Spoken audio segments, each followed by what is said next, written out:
Hey, how you doing? This is Kitch, and you are watching me play Factorio. We have a little bit of a problem with the barrels. I'd mentioned that if I'm not careful, I may end up in a deadlock situation, and I think that's where we're at. This guy right here is unable to unload his barrels because our empty barrel return is full, and that is actually causing our uranium not to be mined because these guys are backed up with empty barrels. That's the way that goes. I think my problem is that we weren't returning enough barrels. We're sending out double, so the empty barrels, of course, are going to stack up at the stations. The other problem that we had are all of these water barrels. These are the water barrels that I took from the... was it the Blue Science? Yeah, I think it's the Blue Science, where that combinator had misbehaved, and was now... we have a lot of water barrels in reserve. I think for now, what I'm going to do is just kind of fix this with a little bit of a hack. We'll set up kind of like a little buffer system, maybe, to bring those barrels and get them kind of buffered up a bit, just to see if we can't kind of get the process moving again. It's not a permanent solution by any means, not even close. But I think that'll at least get it moving again until we can come up. I think as we get into more petroleum processing, some of that will go away. We'll be glad we had those. But I went ahead and unhooked that barrel maker down there, so that is no longer causing a problem. I also did a little bit of work down here. What I did was just converted these stations all over. So everything is on the new right now. I pulled all of the garbage out of the sushi setups and reset everything, with the exception of a couple of pieces of sulfur here that are floating around down at this station that I'm not overly concerned about. However, I have ended up with just a vast amount of garbage in my inventory. Garbage that I would kind of like to get back into the system. So my thought is, what if we set up something just kind of like this? And let's see, fish... like that. We do not have chests. We can make 2 chests, which by a staggering coincidence is just about what we need.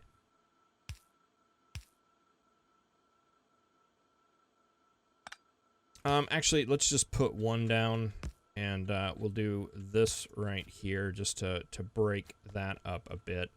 That is going to need to be powered. And then what we can do is put, like...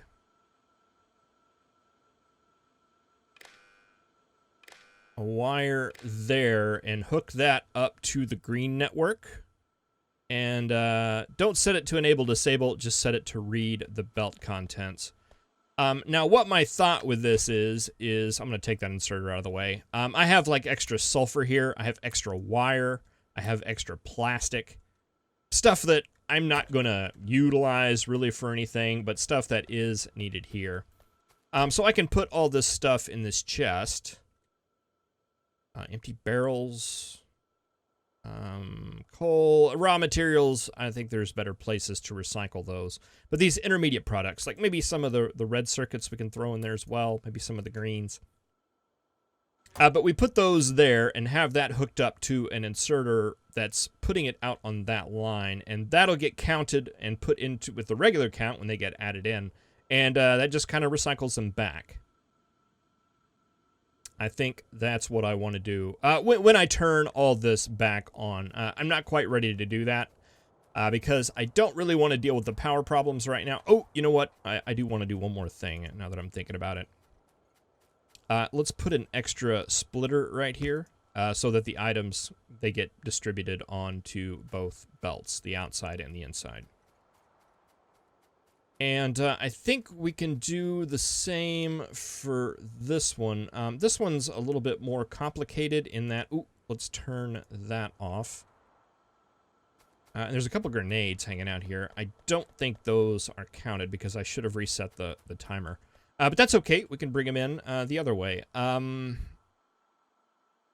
Yeah, this one, I don't think it really matters since we have this splitter right here that's going to combine those two belts. So we can just do this pretty much anywhere. Let's put it right there. And we'll leave that off for now, but we can put bullets and grenades. And is that, what else is it? Wall? Do I have any wall? I must have dumped off the wall somewhere. Either that or we didn't have it hanging out anywhere. That's okay. That'll work just fine. Let's see. Can we hook that up to that network? Set you to read the belt contents and filter fish on the right. All right, wherever we turn those guys back on, we'll just have to be sure to remember to put inserters down so that stuff gets recycled back into the system. All right, yeah, all these are set up for the single stations. I do have a double station. Cornosian actually gave me a blueprint. It's back in the comment in the last video, or the video before, actually. And he did this station. It's very similar idea, but this one's on both sides. And rather than just move this to the other side, and try to mirror a blueprint, I just used his since it was already there because it's set up to work for both sides. The fluid train, I figured we'd want to do a both-sided train for this, so we can just keep our single fluid train that is holding both. We'll actually, I set up an empty barrel. Oh, we'll get to that later. But yeah, this is going on both sides. It's pretty much the exact same idea. It's a little bit more like the first one, sort of. His was a little bit different in that you actually set the low watermark and did the calculation of the high watermark off of that. I basically just added an extra combinator in here to do that off of the need like we did on this one. But it's pretty much the same thing. A couple less combinators. We have to actually set what we want here for our high and low watermarks. And then, you know, of course, then again, manually set those. But these inserters are set to read off of the output signals, basically set their filters off of that. So it's the same idea as over there. On the barrel return, it's just basically made a copy of the science station. Not that we're really going to be counting anything or anything like that. We're just going to send back all the empty barrels, but I did want him to distribute evenly. Actually, it doesn't really matter since these stack in such small little tiny minuscule things, but every little optimization helps, right? Yeah, probably not really. Recycler for the red and green science, I'm not really too concerned about since you know, it's making gears and inserters and things like that we can use elsewhere right now, so I'm not going to worry too much about it. But I believe we are at the point now where we can finally start working on purple science. And that, I believe, is going to be fun. Going to be a lot of fun. So I'm going to run back here to the mall and get stocked up on some things. We'll roll the intro, and I will see you here very shortly.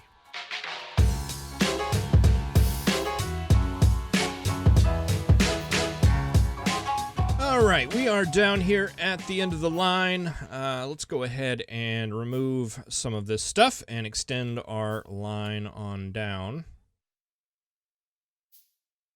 I did produce many things. Many things actually needed to be produced. And let's take a look at what we need to make purple science. We need rail. Probably lots of rail, I imagine. Electric furnaces, productivity modules. Productivity modules are going to require plastic, which requires, let's see, we're going to need basically petroleum, coal, iron, copper, steel, stone brick. Am I missing anything? I don't think so. That would make 7 stations, and we have 1, 2, 3, 4, 5 here.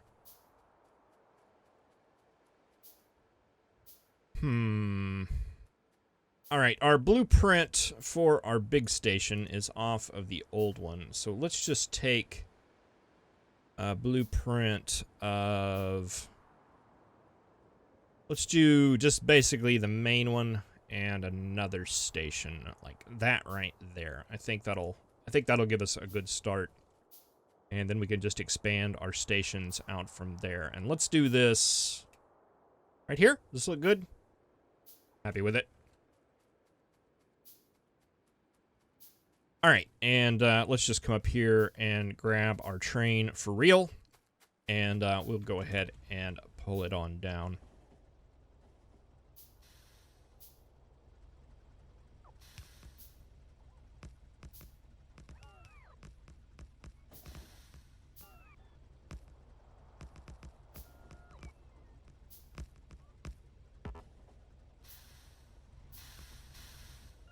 Oh, come on, guys. Grab that tree. Somebody want to grab that tree? There we go. Oh, we got a lot more trees here. All right, well, let's just head over this way then. That's a good parking place right there. Okay, so let's pull that out and then grab that right there, and we needed 1, 2, 3, 4, 5, 6, 7, 8, and 9. Now I know I said 7, but we're going to need 1 for the barrel return and 1, of course, to take science out of the system.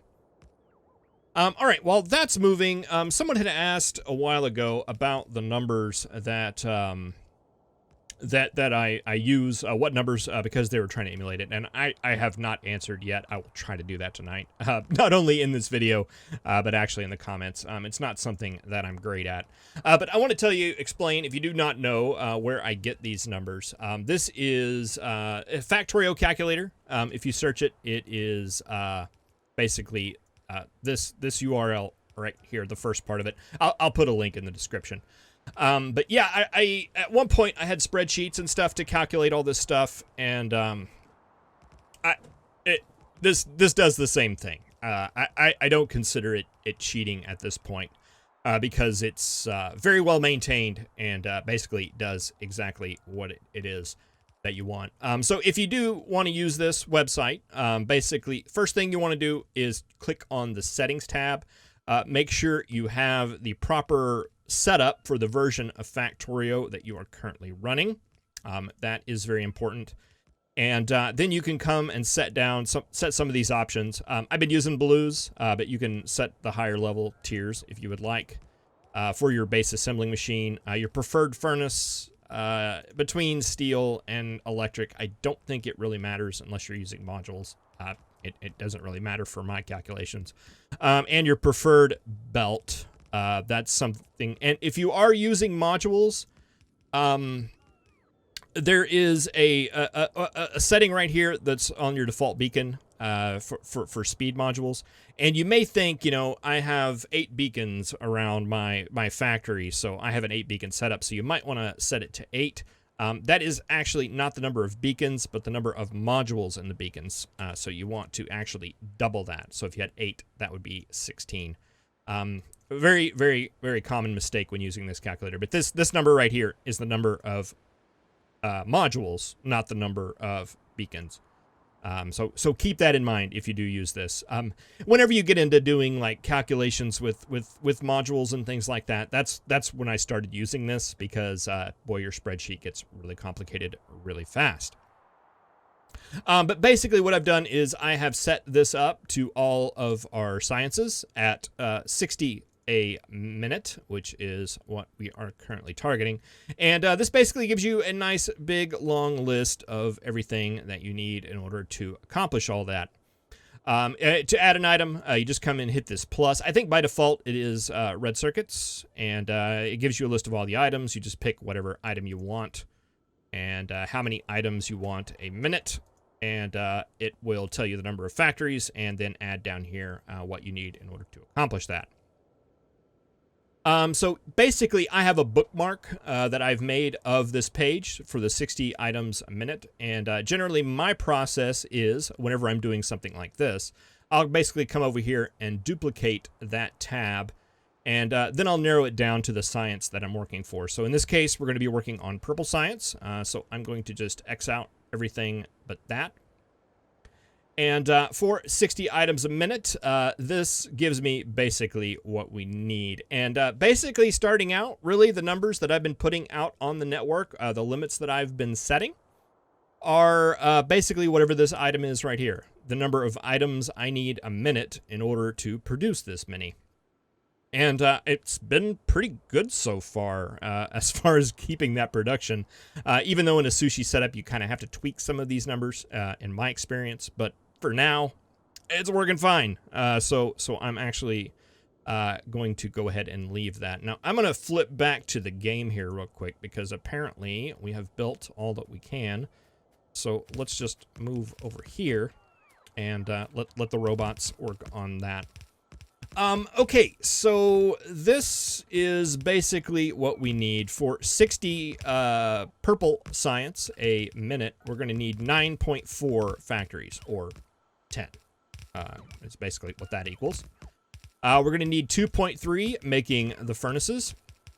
And we're going to need 200 bricks per minute out on the belt to support those furnaces. And basically, this just gives us all of the numbers of everything that we need.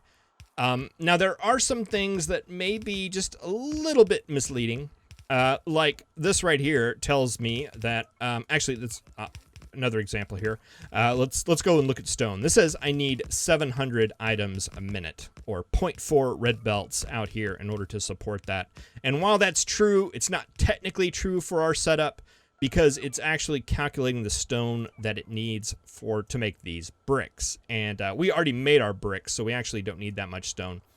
So to get the actual amount of stone, because we do need stone for the railroad tracks, what you can do is actually just click this temporarily, and that'll turn that off, and then that drops that down to 300, which is a much more reasonable number, and that is actually what we need to make our railroad track. So 300 is actually what we need. It's not the 700 that this calculated. And same thing with the steel. Down here, we have 3,100 iron. We don't need nearly that much because a lot of that is put into the steel calculation. If we turn that off, and just a warning, one little quirk about this website is that on steel and on like green circuits, when you click the ignore button, it leaves it up.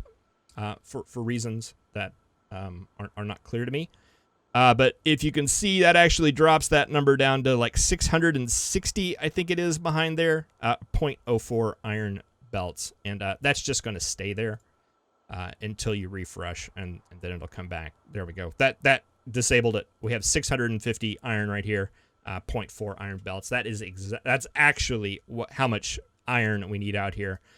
To support our sticks as well as our green circuits. So yeah, you can use that ignore to basically turn off things so you can get those actual numbers. And I don't know that there's a way to set that up. You just kind of have to know that through experience. And when I've been doing my belt calculations, I've basically kind of been adding up the number of belts that are needed here. So this needs 0.1, 0.1, 0.2. So I'm calling that 0.4, 5, 6, 7, 8, 9, 10. So that's a belt we may need right there. Now, there is a little bit of leeway here because it's not like they all need to be on the belt at a time. Some of that is going to be reserved in the factories. Some of those are going to be dropped and picked up. If we have like plastic at the beginning, a lot of the coal is going to get picked up first. So, it's not an exact number, but, and like, for example, like 1.3 belts of copper cable, we're going to direct insert a lot of that into the green science makers. So we don't really need 1.3. If we were to turn that off, we would see that we only needed 0.5 belts to support the 27 advanced circuit makers that we are going to need to run. Boy, this is just a lot of stuff. This is just a crazy, insane amount of items here. Can we...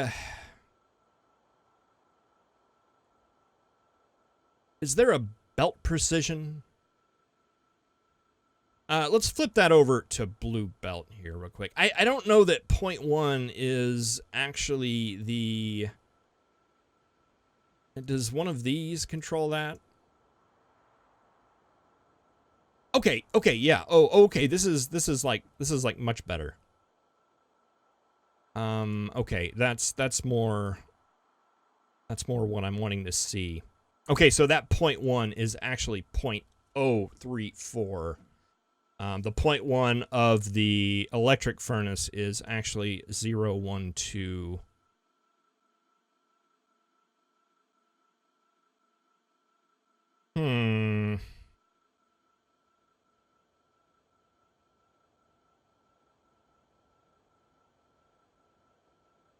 Not gonna lie, it's a lot of stuff.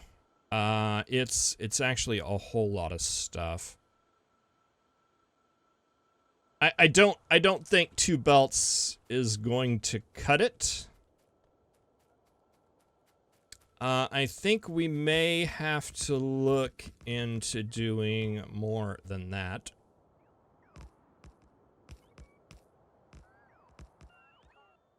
Or do some sort of alternate setup. Let's just kind of take a look down here. So basically, we've been doing, like, this little grid, and it's been working out fine. With a couple belts going in like that.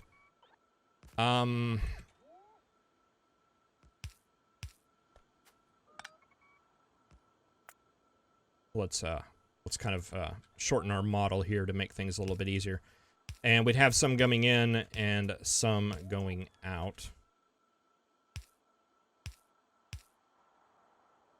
Now, there's like a temptation to bring another couple of belts here on the outside. The problem with that is we don't really have... We could do like in from there, but we couldn't really do out. One thing we might be able to do is something like that, and we did our base materials coming in on this belt, and our intermediates on the middle one.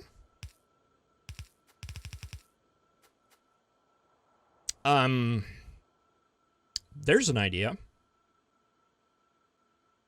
So they would only input... Oh, the problem with that is if an item needed an...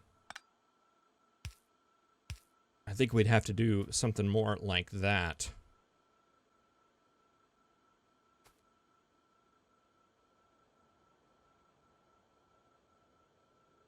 If it needed like an intermediate item. I guess we could say if it was something...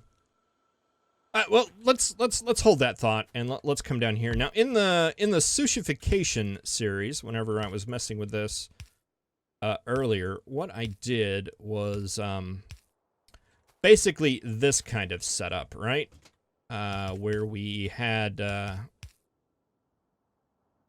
basically that, and then I actually ran one on the top here and one on the bottom. And had in, out, out. That was pretty much the setup, right? And we would make whatever it was there, and we could just continue this on down. And that gives us 5 belts of input and output, which I'm sure would be enough. Possibly overkill, but what I don't particularly like about this setup is it's not very...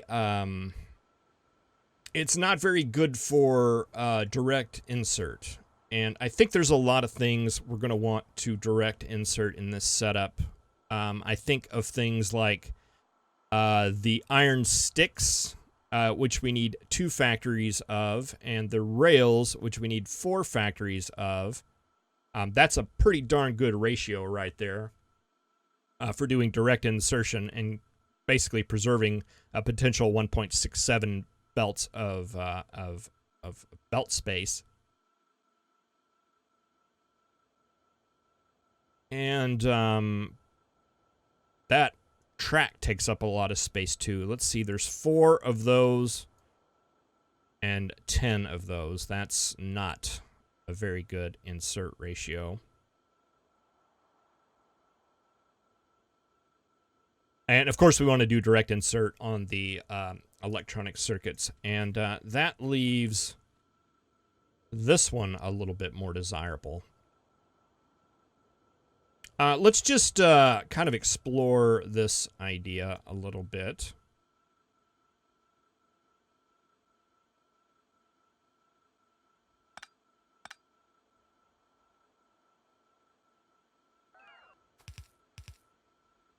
And let's just kind of think of some situations that we could be in. So if we did like the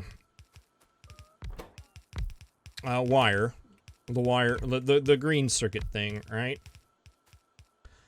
You guys are not going to need to pull any intermediate products. You are only going to pull the outside products.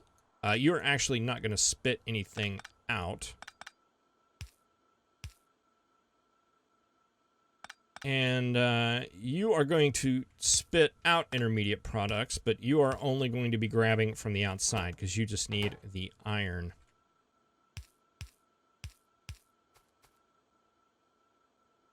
So that would work for you.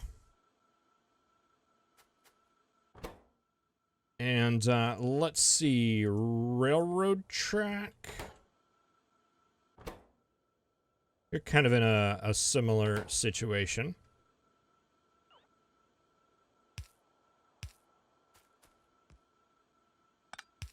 Where you need steel, which is a raw material, stone, which is a raw material, and iron sticks, which is not a raw material.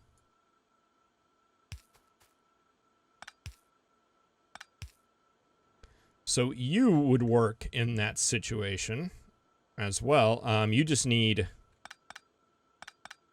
You basically just need iron. The blinky. Wish there, I think I say this every series, but I wish there was a way to turn that off.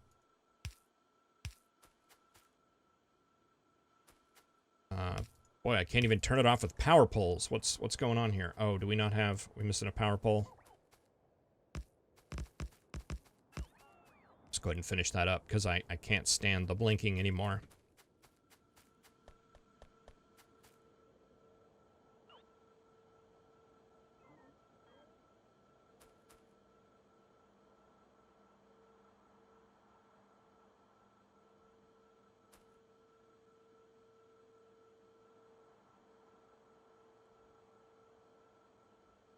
I'm not sure. I'm not sure at all how to deal with that. Which one is going to be better?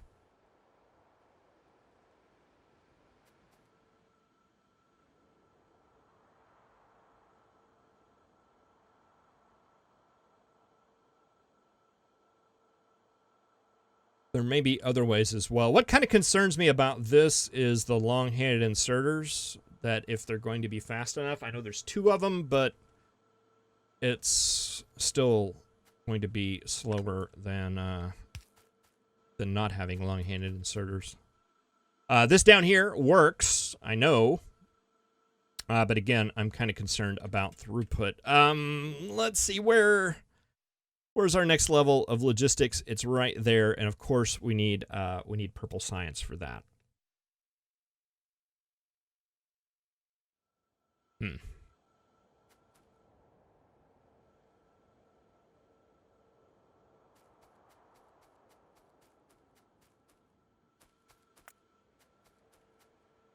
I'm not sure. I'd like to try this, I think. Let's see, what else do we need? We need what's something that needs like intermediate products?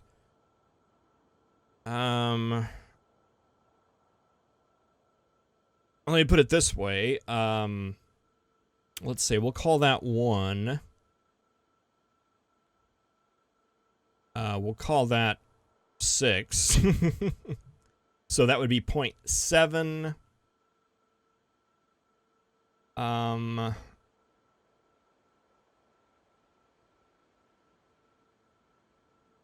8, 9. We'll take that right there.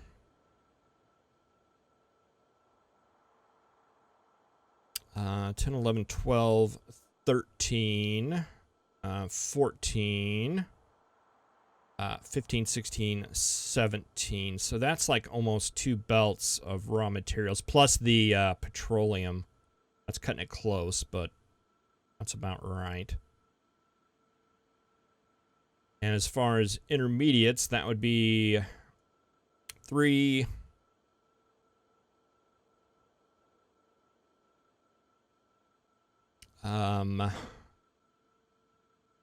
7, let's call that 8, 9, 10, 11, 12. I'm not even counting those.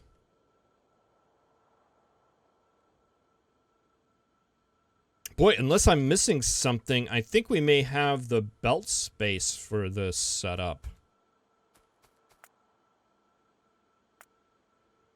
Unless I'm missing something big. I'm gonna go check the numbers again, but right now at this point, I'm thinking about this right here. I think there's gonna...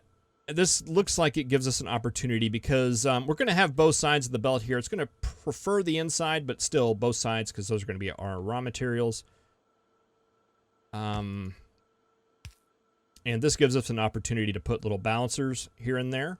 To be able to kind of to straighten those out. And now that I'm thinking about it, it would probably be better to put the raw materials on the inside, since I think we need those in bigger quantities on these guys.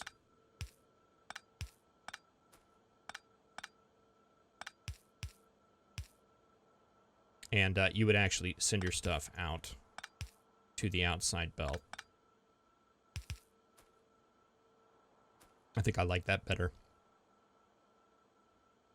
But yeah, something to think about. Well, I'm going a little long here, I believe. Boy, we didn't get a whole bunch done. We did get a train station down. Let's go ahead. We'll finish that up so we can accomplish something this episode. And yeah, I'm gonna go through the numbers again and just kind of see if that top one is going to work. Because right now, that's where I feel that I am leaning. But thank you very much for watching. I really appreciate it. I will see you in the next episode where we have no choice but to work on purple science because there's very, very little else we can do. We can check on our uranium situation and just see how that's going. We've got 50. That's good. We don't have any uranium, though. I imagine it's because we're still backed up here. Yes, that problem has not gone away. My hack did not work in the long term. That's fine. We'll find a way to fix it. Thank you very much for watching. I really appreciate it. I will see you next time. Oh, not quite done yet.